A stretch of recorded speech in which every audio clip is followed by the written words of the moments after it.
सध्या पूर्ण महाराष्ट्रात आम्ही त्याला महोत्सव असा म्हणत होतो. त्याची तयारी झालेली आहे आणि आपण बघत आहे की सगळे जवळपास 4631 केंद्रांवर पोलिंग पार्टीचा डिस्पॅच होणार आहे. 12 मतदारसंघाचं आम्ही डिस्पॅच सेंटर वेगवेगळ्या ठिकाणी बनवलेलं आहे. आज सकाळपासूनच पोलिंग पार्टीज आपल्या पोलिंग स्टेशन्सवर रवाना होईल. त्यांचे झोनल ऑफिसरांसोबत जाईल आणि ह्यावेळेस 2-3 गोष्टी आपण वेगळ्या केलेल्या आहे.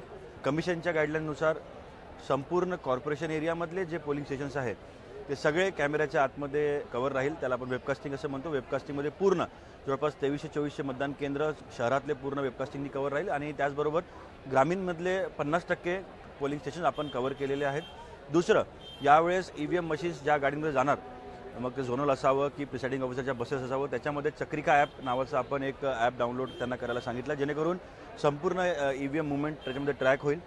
तयारी पूर्णपणे झालेली आहे आणि ह्यावेळेस विंटर असल्यामुळे गरमीचा त्रास नसल्यामुळे वेदरही चांगलं आहे आणि शेवटी मीची हीच अपेक्षा आहे की आमची तयारी 100% आहे.